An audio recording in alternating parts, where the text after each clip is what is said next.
Assalamualaikum warahmatullahi wabarakatuh. Kali ini saya akan menyampaikan materi pengantar komunikasi efektif. Nama saya Vicky Nurbaya. Saya dosen di Prodi Reka Medis dan Informasi Kesehatan Fakultas Kesehatan Masyarakat Universitas Veteran Bangun Nusantara. Pentingnya komunikasi. Dari gambar ini menjelaskan pentingnya komunikasi dalam pelayanan kesehatan. Jadi komunikasi dalam pelayanan kesehatan itu ada dua. Yang pertama komunikasi eksternal. Komunikasi eksternal yaitu komunikasi antara pemberi layanan dengan pasien. Komunikasi yang kedua, komunikasi internal. Komunikasi internal adalah komunikasi antar pemberi layanan. Contohnya, komunikasi antar tenaga reka medis atau petugas reka medis. Inti dari komunikasi dalam pelayanan kesehatan adalah keselamatan pasien atau pasien safety. Kenapa kita perlu berkomunikasi? Alasan utamanya adalah karena komunikasi merupakan kebutuhan dasar kita untuk menjalin hubungan dengan orang lain. Kita ketemu dengan siapapun, saudara, teman, rekan, itu kita butuh komunikasi. Manusia selalu berkomunikasi dan menggunakannya dalam interaksi dengan manusia lain. Apapun yang kita lakukan, kata-kata yang diucapkan itu juga bentuk dari komunikasi. Diamnya seseorang itu juga salah satu bentuk dari komunikasi. Tertawanya seseorang itu juga bentuk dari komunikasi. Bahkan menangisnya seseorang itu juga bentuk dari komunikasi. Dengan komunikasi maka kehidupan kita akan lebih interaktif, akan menjadi lebih dinamis. Nah, ini tadi sudah saya sampaikan bahwa komunikasi untuk tenaga kesehatan itu adalah hal yang paling dasar dan menjadi alat kerja utama untuk memberikan pelayanan kepada pasien. Karena tadi ya tujuannya adalah untuk keselamatan pasien atau pasien safety. Nah, komunikasi sangat penting dalam kehidupan manusia karena komunikasi merupakan proses simbolik. Manusia tidak bisa hidup tanpa komunikasi. Kenapa? Karena manusia adalah makhluk sosial yang tidak bisa hidup sendiri. Jadi makhluk sosial yang selalu atau senantiasa berhubungan dengan orang lain. Makhluk sosial yang saling membutuhkan satu sama lain. Kita selalu perlu bantuan orang lain. Kita tidak bisa hidup sendiri. Itulah kenapa kita perlu melakukan komunikasi. Selanjutnya adalah pengertian komunikasi. Apa sih komunikasi? Ternyata komunikasi itu berasal dari bahasa Inggris, communication. Dan communication berasal dari bahasa Latin communico. Jadi kita nggak boleh keliru ya. Kalau communication itu berasal dari bahasa Inggris, sedangkan communico itu adalah bahasa Latin. Artinya, pemberitahuan atau pertukaran ide dengan pembicara, mengharapkan pertimbangan atau jawaban dari pendengarnya. Jadi intinya kalau komunikasi itu kita menyampaikan pesan kita agar didengar oleh orang lain. Nah, komunikasi dikatakan juga dengan kata lain, komunikasi adalah proses penyampaian gagasan, harapan, dan pesan yang disampaikan melalui lambang-lambang tertentu. Misalnya kita punya gagasan, kita punya harapan apa yang harus kita sampaikan ke orang lain, kita punya pesan apa yang harus disampaikan oleh orang lain, dan pesan itu disampaikan melalui lambang-lambang tertentu, bisa dengan tulisan, bisa dengan huruf, angka, atau kalau di pramuka itu kita pakai semapur itu ya, itu juga bentuk dari sebuah komunikasi. Selanjutnya, nah ini slide ini menjelaskan tentang, kalau tadi pengertiannya banyak, intinya kalau di sini adalah komunikasi itu kita mengirim mengirim dan menerima pesan berita antara dua orang atau lebih, sehingga pesan yang dimaksud itu disampaikan. Jadi intinya tuh itu komunikasi, kita punya pesan apa, kita mengirim pesan ke seseorang atau kita menerima pesan dari seseorang, itu juga adalah sebuah komunikasi. Komunikasi terutama dilakukan melalui bahasa. Jadi keterampilan berbahasa merupakan kunci keberhasilan komunikasi. Jadi nanti kita akan belajar, kita akan praktek tentang bagaimana sih berbahasa yang baik untuk menyampaikan gagasan, untuk menyampaikan ide, untuk menyampaikan harapan kita untuk orang lain. Nanti saat kalian di lapangan, kalian sebagai petugas rekam medis, bagaimana kalian menyampaikan informasi ke pasien agar pasien itu tidak merasa kaget, pasien tidak merasa shock, loh ternyata saya sakit ini toh. Nah itu ada bahasa-bahasa yang nanti akan kita pelajari, bagaimana sih bagaimana sih nanti kita menyampaikan dengan bahasa yang runtut, sopan, tapi inti dan maksudnya itu tersampaikan. Jadi nanti kalau kalian misalnya ketemu dengan pasien dan pasien bertanya, Mas, Mbak, saya itu sebenarnya sakit apa sih? Bagaimana medical record saya atau bagaimana rekam medis saya? Maka kalian bisa menjelaskan dengan bahasa yang sopan, santun, tidak membuat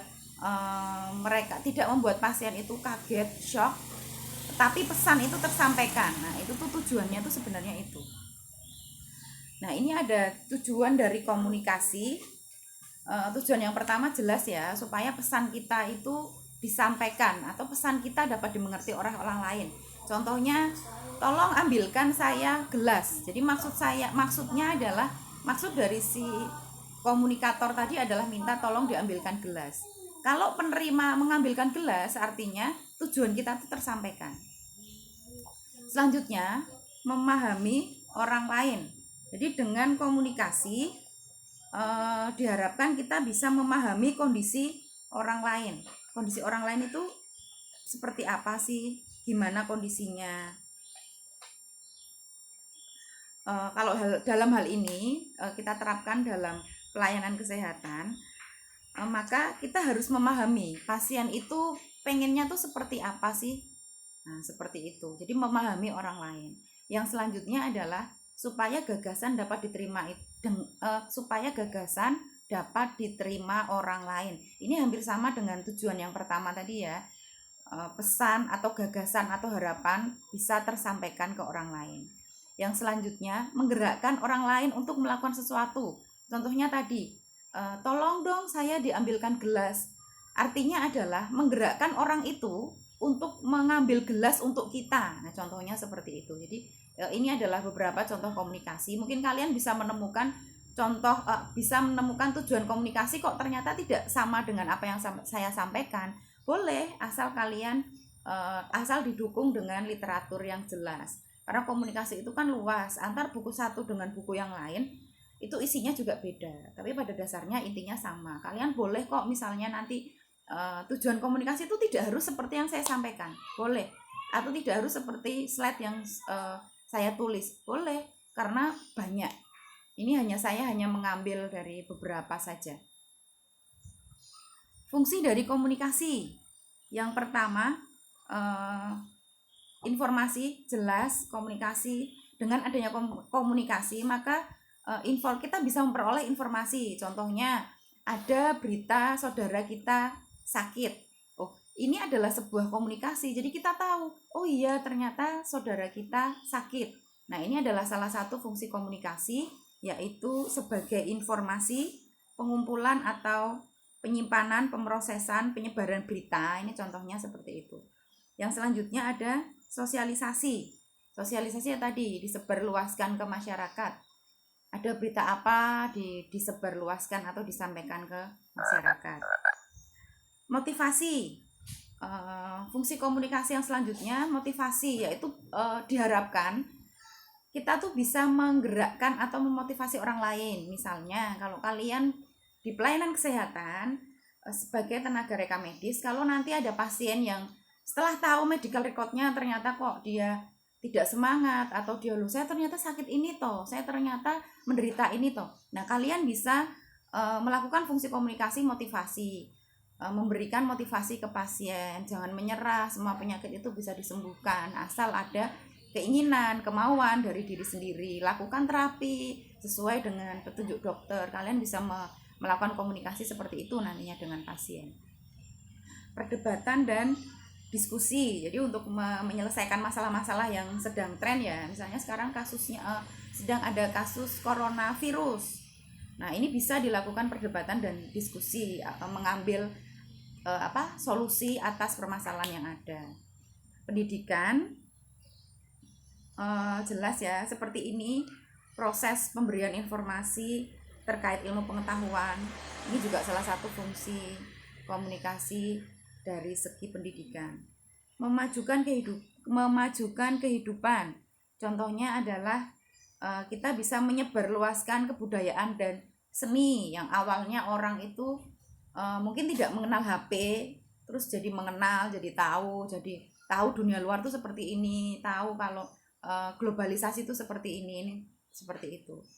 Sebagai hiburan, misalnya ada muncul produk komunikasi, misalnya kalian nonton drama, nonton sinetron, ini juga fungsi komunikasi dari segi drama. Yang terakhir ada integrasi. Integrasi adalah kesempatan untuk memperoleh berbagai informasi dan pesan yang diperlukan dapat mempengaruhi seseorang dalam bersikap. Jadi informasi yang diperoleh seseorang itu bisa mengubah perilaku atau sifat seseorang. Misalnya selama ini kita tuh pelit, tidak mau bersedekah. Setelah kita tahu ternyata bersedekah itu punya banyak manfaat, akhirnya oh iya ya, saya harus bersedekah. Karena dari segi agama itu, dari agama juga diajarkan kalau bersedekah itu baik. Nah, ini salah satu contohnya mengubah pribadi atau sifat seseorang yang awalnya tidak mau bersedekah jadi bersedekah. Ini salah satu tadi fungsi dari komunikasi. Yang selanjutnya, proses komunikasi dalam pelayanan kesehatan. Seperti apa sih proses komunikasi dalam pelayanan kesehatan? Sebelum kita sampai ke proses komunikasi yang bentuk bagan, alur-alur itu, karena kalau kita ngomong proses itu artinya ada alur atau bagan. Ada alur dari awal seperti ini, akhirnya seperti ini, dan hasilnya seperti itu. Contoh misalnya proses memasak sayur sop. Jadi diawali dari pertama menyiapkan bahan, kemudian ada alurnya, memotong sayuran, memasak, dan kemudian matang menjadi sop. Kalau kita mau proses berarti ada bagan, ada alurnya. Sebelum kita ke sana, proses komunikasi itu apa sih? Pengertian dari proses komunikasi adalah bagaimana komunikator menyampaikan pesan kepada komunikannya sehingga dapat menciptakan suatu persamaan makna. Jadi seperti tadi yang saya sampaikan di awal, saya contohkan di awal. Contoh sederhana adalah saya komunikator dan saya menyampaikan tolong ambilkan saya gelas. Saat saya diambilkan gelas, artinya pesan yang saya sampaikan itu diterima. Kita punya satu persamaan, kita punya satu persepsi, oh ternyata harus mengambilkan gelas. Nah, ini adalah pengertian dari proses komunikasi. Nanti silahkan ditulis kalau ada hal yang ingin disampaikan atau ada yang mau ditanyakan atau ada yang mau didiskusikan. Oke, selanjutnya. Nah, sebelum nanti saya tampilkan slide tentang bagan atau proses komunikasi. Nah, ini yang pertama adalah komunikator. Jadi kalau ngomong proses komunikasi yang harus ada, seperti tadi saya contohkan, kalau kita masak sop itu yang harus ada apa sih? Oh, bumbunya. Bumbu sop itu apa? Ada bawang, ada merica. Nah, sama juga kalau kita ngomong proses komunikasi, maka yang harus ada pertama adalah komunikatornya. Apa itu komunikator? Pihak yang bertindak sebagai pengirim pesan dalam proses komunikasi. Komunikator itu bisa seseorang atau sekelompok orang yang berinisiatif untuk menjadi sumber dalam sebuah hubungan atau komunikasi. Nah, ini juga nanti bisa dibaca sendiri. Seorang komunikator tidak hanya memiliki peran dalam menyampaikan pesan kepada penerima, namun juga memberikan respon dan tanggapan.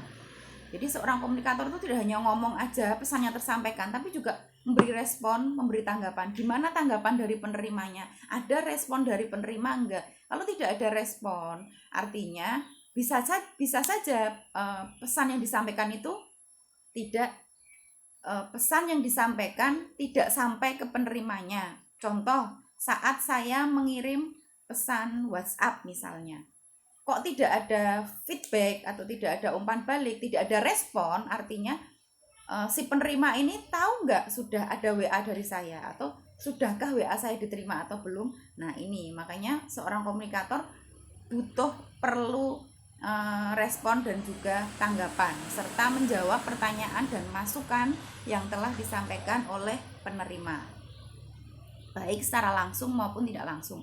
Kalau langsung ya berarti face to face Anda dengan saya, tapi kalau secara tidak langsung seperti ini, Anda bisa menulis nanti di kolom komentar apa yang mau ditanyakan, atau ada hal yang ingin disampaikan atau didiskusikan, atau mau meluruskan apa yang sudah saya sampaikan. Yang kedua, kalau tadi yang pertama kita ada komunikator, yang kedua ada pesan. Jadi harus ada pesannya. Kalau tidak ada pesannya, tidak akan terjadi proses. Kalau kita mau masak sop, tapi tidak ada bumbunya, tidak ada bahannya, maka sopnya pun tidak akan jadi. Oke, ini pesan sendiri mempunyai makna, yaitu setiap pemberitahuan yang berisikan kata maupun komunikasi secara lisan maupun tertulis yang dikirimkan dari satu orang ke orang lain. Pesan merupakan inti dari suatu proses komunikasi. Jika tidak ada pesan, maka komunikasi tidak akan tersampaikan gitu loh. Jadi intinya dalam proses komunikasi ini harus ada pesan, harus ada sesuatu yang disampaikan, harus ada gagasan, harus ada harapan, seperti itu. Nah, yang ketiga, harus ada penerima. Kalau tadi ada komunikatornya, ada pesannya, dan harus ada penerima. Jika hanya ada komunikator, hanya ada pesan, tapi tidak ada penerima, sama saja proses komunikasi tidak akan berjalan dengan baik. Penerima itu apa? Pihak yang memperoleh pesan atau stimulus yang dikirimkan oleh sumber. Pesan atau stimulus yang telah diterima terdiri dari beraneka ragam bentuk, bisa kata, gerak-gerik, tulisan, mimik muka, ekspresi wajah, sentuhan, aroma, serta perbuatan, bahkan tingkah laku lawan bicara. Jadi tidak hanya pesan itu hanya berupa tulisan, bukan, tidak hanya berupa kata-kata itu, bukan, tapi semua hal, semua gerak-gerik juga pesan, mimik muka juga pesan, ekspresi wajah juga pesan. Nanti di kesempatan yang lain mungkin akan saya sampaikan terkait gerak tubuh. Jadi gerak tubuh seseorang itu juga mengandung komunikasi, mengandung pesan. Contoh misalnya kalian bertamu ke rumah orang lain di saat mungkin jam dia sedang tidak ingin menerima tamu. Kalian pasti akan tahu gesturnya dia, mungkin dia ngerasa tidak nyaman, gerak tubuhnya dia ngerasa dia tidak nyaman. Ini menyimpulkan, oh berarti si tuan rumah tidak nyaman kalau saya datang di jam 11 misalnya, jam di saat dia istirahat. Ini juga sebuah bentuk pesan. Penerima pesan itu ada dua, penerima pasif dan penerima aktif. Penerima pasif yaitu orang yang hanya menerima stimulus atau pesan yang datang kepadanya tanpa memberikan tanggapan serta umpan balik. Jadi misalnya kalau saya WA kalian dan hanya di-read tanpa dijawab atau tanpa direspon, itu artinya kalian sebagai penerima yang pasif. Nah, sedangkan kalau penerima aktif itu ada feedbacknya. Jadi ada ada jawabannya. Misalnya saya tanya nih, Dek, nanti ada kuliah saya jam berapa? Hanya di-read tanpa dijawab, itu artinya kalian sebagai penerima yang pasif. Sama juga kalau misalnya saya menyampaikan materi dan kalian hanya diam tanpa memberikan komentar, itu artinya kalian juga sebagai penerima yang pasif, bukan penerima yang aktif. Kalau penerima aktif itu ada tanggapannya, ada responnya, ada hal yang ingin disampaikan atau ada hal yang ingin didiskusikan. Nah, ini yang disebut penerima aktif. Nanti jangan bingung saat ujian, penerima pasif itu yang gimana, penerima aktif itu yang seperti apa. Nah, yang keempat ada feedback atau umpan balik. Jadi feedback merupakan isyarat atau tanggapan yang berisi kesan dari penerima pesan.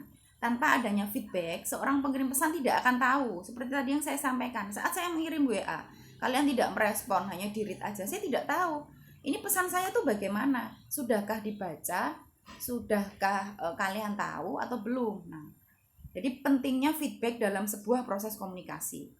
Feedback bermanfaat untuk dapat memberikan informasi atau saran yang dapat menjadi bahan pertimbangan dan membantu untuk menumbuhkan kepercayaan serta keterbukaan di antara komunikan.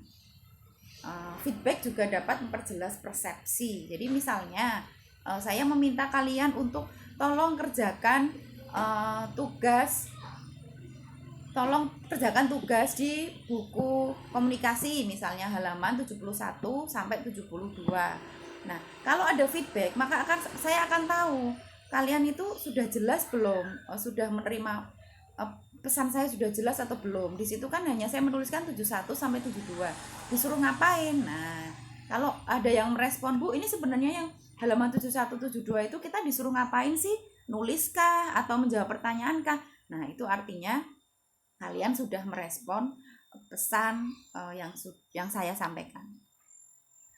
Nah, ini tadi dari yang awal sudah saya sampaikan, ada komunikator, ada pesan, ada penerima, ada feedback. Ini bisa digambarkan seperti ini. Ini proses dasarnya komunikasi.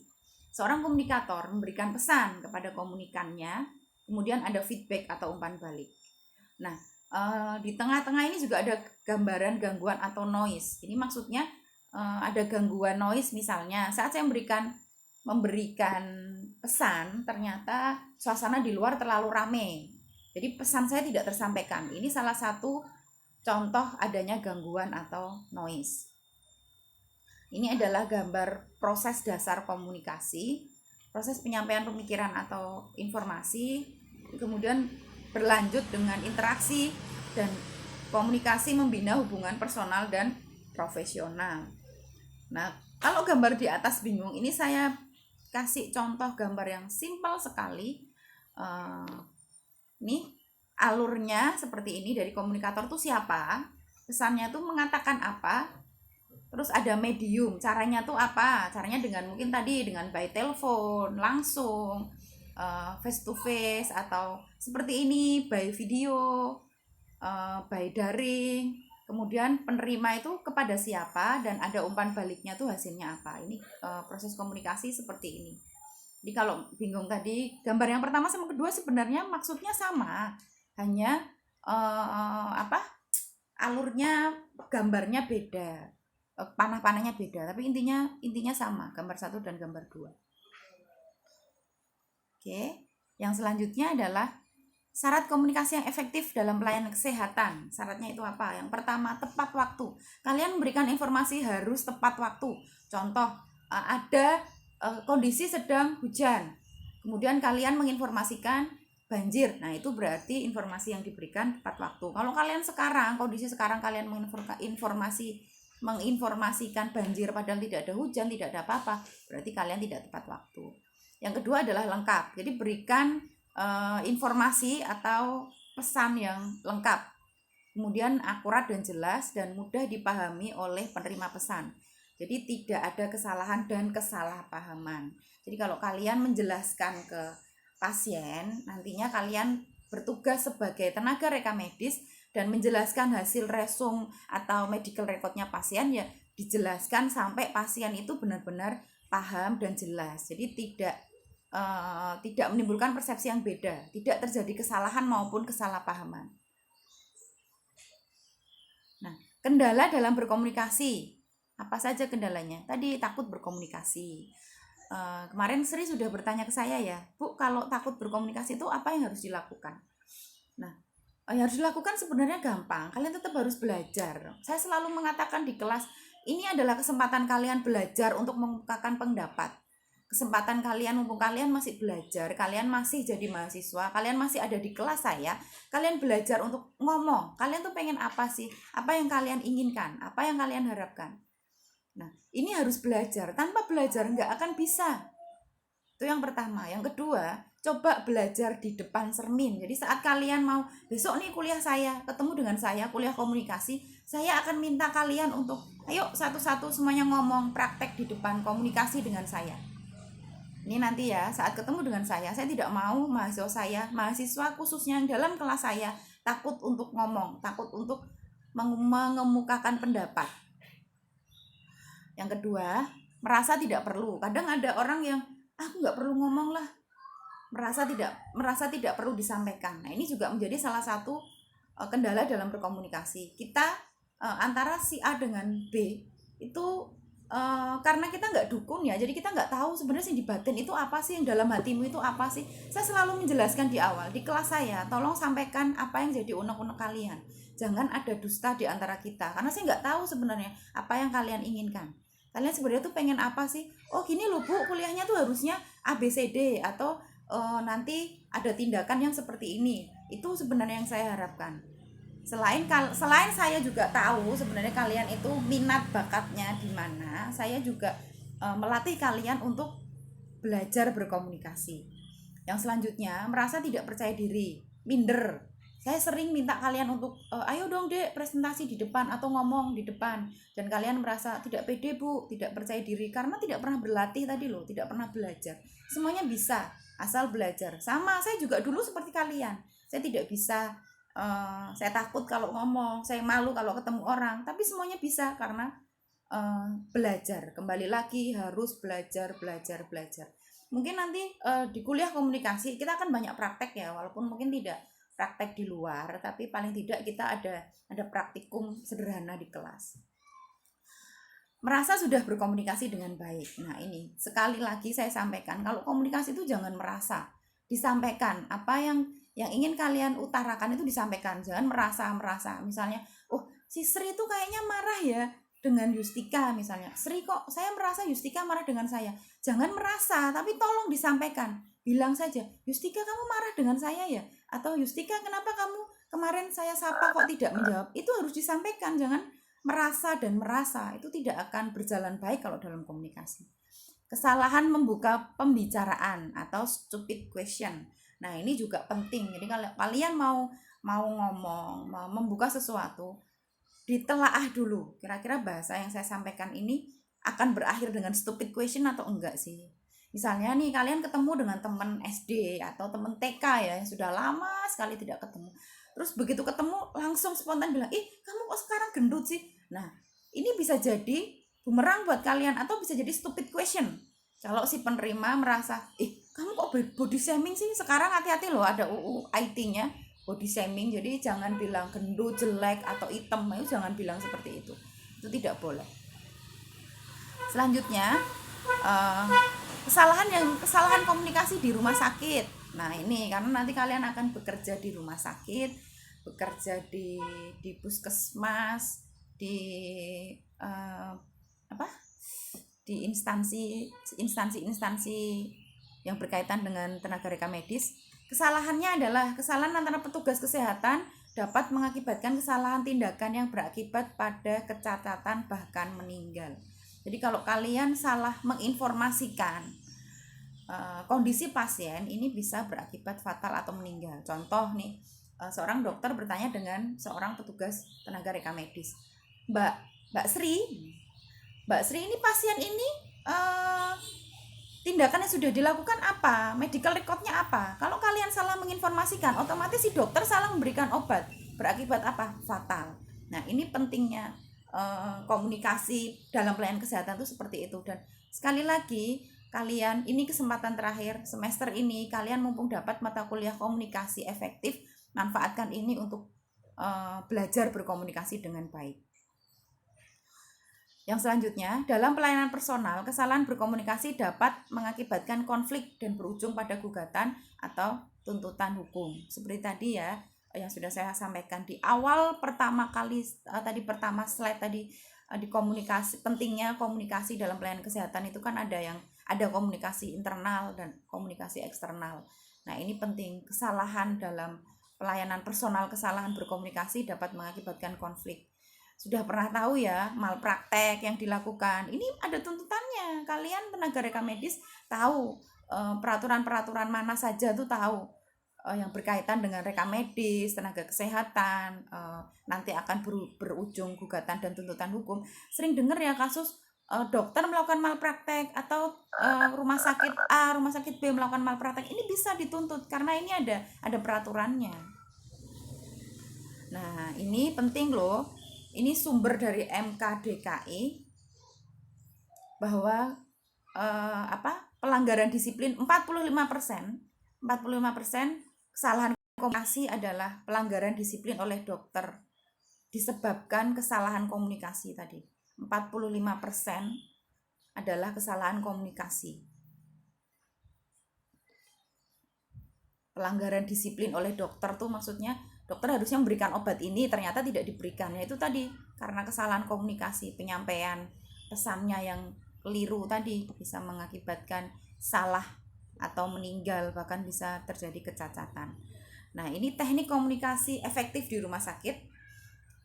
Ada beberapa teknik, mungkin kalian kalau baca dari beberapa buku komunikasi mungkin akan menemukan teknik yang beda. Ini saya ngambil ini, alasan saya kenapa saya memilih metode TBAK, tulis, bacakan, dan konfirmasi, karena kalian bukan perawat. Ingat, kalian tenaga reka medis, bukan perawat. Kalau perawat bisa menggunakan metode yang lain, karena perawat itu kan berhubungan langsung, merawat langsung pasien, tapi kalian kan tidak. Nah, ini ada metode TBAK, tulis, bacakan, dan konfirmasi. Yang pertama adalah tulis instruksi ataupun terapi dan jam diterima informasi. Kapan kalian menerima informasi itu? Ditulis, dicatat.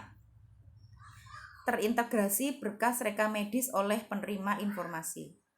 Setelah itu, setelah kalian tulis, bacakan kembali nama, tanggal lahir pasien oleh petugas kesehatan, menerima informasi untuk diverifikasi. Betul nggak sih ini pesannya? Nah, contoh misalnya contoh sederhana aja. Saya minta kalian tolong, Dek, tolong ambilkan saya gelas. Dikonfirmasi kembali, Bu, betul nggak gelas yang di sebelah sana, gelas yang warnanya ini? Itu perlu dikonfirmasi kembali. Yang selanjutnya, setelah tadi ditulis, dibacakan, terakhir adalah dikonfirmasi. Konfirmasikan ulang kebenaran nama dan tanggal lahir serta instruksi ataupun terapi pasien yang dibacakan kembali oleh petugas kesehatan penerima pasien. Seperti kalian kalau bikin akun itu kan ada password, kemudian confirm password, yaitu harus dikonfirmasi lagi. Bener nggak ini seperti ini perintahnya? Bener nggak instruksinya seperti ini? Nah, setelah itu di sebelahnya sudah saya beri keterangan juga. Pemberi instruksi harus segera melengkapi dokumentasi, diverifikasi, ditulis, dicatat dalam kolom cap verifikasi komunikasi efektif dalam 1x24 jam. Untuk kata-kata yang sulit didengar, maka gunakan ejaan yang alfabet. Misalnya antara baba dengan dada. Mungkin kan kalau di Baipon itu kan kurang jelas.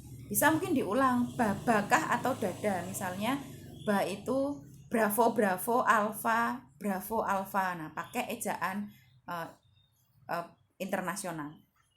Oh, kalau misalnya kalian menyampaikan, oh tadi bravo ya, oh bukan, tapi delta, oh berarti D bukan B. Nah, seperti itu. Selanjutnya ini adalah contoh komunikasi efektif dengan tulis, baca tadi, konfirmasi, TBAK. Ini dokumennya harus dilengkapi, walaupun by phone, tapi dokumen itu kan tetap harus dicatat, tetap harus dikonfirmasi, tetap harus distempel. Nah, ini contohnya seperti ini. Nah, metode komunikasi yang digunakan adalah, metode komunikasi itu apa sih? Metode komunikasi adalah bentuk atau teknik penyampaian informasi. Contohnya dari sikap, tindakan, penampilan, diskusi, dialog, apapun, telepon, rekaman, radio, dan sebagainya. Banyak sekali metode komunikasi. Nah, bagaimana cara memilih metode yang efektif? Lisan atau tulisan? Mau lisan atau tulisan? Boleh, nanti tergantung kondisinya seperti apa. Nah, ini contoh saya sebenarnya metodenya banyak. Saya hanya pilih 2 yang sering kita lakukan. Di lisan, diucapkan atau ditulis gitu ya. Kalau lisan, jika masalah cepat, tidak resmi, atau pendekatan pribadi dianggap penting, itu by lisan. Tapi kalau tulisan, jika pesannya itu panjang, kalian tidak mungkin menyampaikan pesan dalam bentuk yang panjang, jadi harus ditulis atau memerlukan penyimpanan permanen. Nah, ini perlu ditulis. Itu tadi ya, lisan atau tulisan. Nah, selanjutnya memperhatikan secara efektif. Listening can be our most powerful communication tool. Be sure to use us. Jadi mendengarkan tidak sama dengan memperhatikan. Mendengarkan tidak sama dengan memperhatikan. Misalnya sekarang kalian mendengarkan saya, belum tentu kalian memperhatikan saya. Kalau mendengarkan, nah sekarang bedanya apa sih mendengarkan dengan memperhatikan? Mendengarkan adalah proses menerima suara. Tapi kalau kita memperhatikan adalah aktivitas menyeleksi, melibatkan, menerima, dan mengartikan atau menginterpretasikan suara menjadi suatu pengertian. Misalnya ada benda apa ya, misalnya ada benda nih yang saya pegang, misalnya buku. Ini saya bawa buku terkait buku ajar komunikasi dalam bidang keperawatan. Kalau kalian perhatikan, kalian tahu oh buku ini berwarna merah misalnya, bentuknya persegi panjang, itu memperhatikan. Tapi kalau kalian mendengarkan hanya menerima suara saya tanpa memperhatikan, nanti kalau masih ada yang bingung mendengarkan dan memperhatikan, bisa tulis di kolom komentar atau bisa nanti kirim pesan saya. Nah, selanjutnya perhatikan secara efektif adalah memperhatikan dengan suatu tujuan tertentu. Ini penting karena kalian tenaga reka medis. Kalau tenaga reka medis itu kan banyak mencatat ya, banyak memperhatikan kemudian dicatat. Nah, ini penting sekali. Dibutuhkan perhatikan kata-kata dan pengertian pada konteks informasi, mendengarkan banyak bagian dari pesan yang bervariasi, mengerti maksud atau poin penting dari informasi, dan verifikasi dengan memberikan umpan balik. Oke, selanjutnya sifat dari memperhatikan dengan aktif, lebih banyak memperhatikan daripada bicara, tidak memotong kalimat orang lain, tidak menjawab pertanyaan dengan pertanyaan, sadar bila terjadi penyimpangan pembicaraan dan kembali ke topik pembicaraan, jangan pernah melamun ketika orang sedang bicara, berikan kesempatan orang lain bicara, jangan mendominasi pembicaraan. Jadi nanti kalau kalian komunikasi nih dengan dokter, lebih banyak diperhatikan. Dokternya menyampaikan apa sih? Oh pasien ini sakit demam misalnya, sudah saya beri obat demam, obat turun panas, paracetamolnya harus diperhatikan dan harus ditulis dengan jelas. Jadi tidak memotong kalimat dokternya tadi ngomong apa, tidak dipotong dulu, tapi didengarkan, diperhatikan sampai selesai. Tidak jawab pertanyaan dengan pertanyaan. Ainun yang sering melakukan itu, pertanyaan dijawab dengan pertanyaan. Sifat dari memperhatikan dengan aktif, jangan menyimpulkan secara dini. Tunggu sampai pembicara selesai, menganalisa dengan melihat semua faktor yang relevan dan bertanya dengan tidak menyudutkan. Memberikan umpan balik tapi bukan memotong terus-menerus. Buat catatan singkat, hal ini akan memaksa kita tetap konsentrasi. Oke, sekian. Terima kasih. Semoga apa yang saya sampaikan saat ini bermanfaat untuk kalian. Jangan lupa nanti tulis di kolom komentar ada yang hal mau ditanyakan atau mau didiskusikan, atau kalian menemukan teori dari buku yang lain, silahkan nanti bisa kita bahas. Karena ilmu komunikasi itu luas dan bukunya itu juga macam-macam, banyak. Saya sengaja pilih buku komunikasi dengan bahasa-bahasa yang mudah untuk dimengerti. Karena kita bukan jurusan komunikasi, kita jurusan prodi reka medis dan informasi kesehatan. Jadi komunikasi hanya sekedar pengantar bagaimana nanti kalian saat terjun di dunia kerja, kalian bisa berkomunikasi dengan baik, khususnya kalian bisa berkomunikasi dengan pasien, dan kalian juga bisa berkomunikasi dengan rekan sesama pelayan, petugas tenaga kesehatan.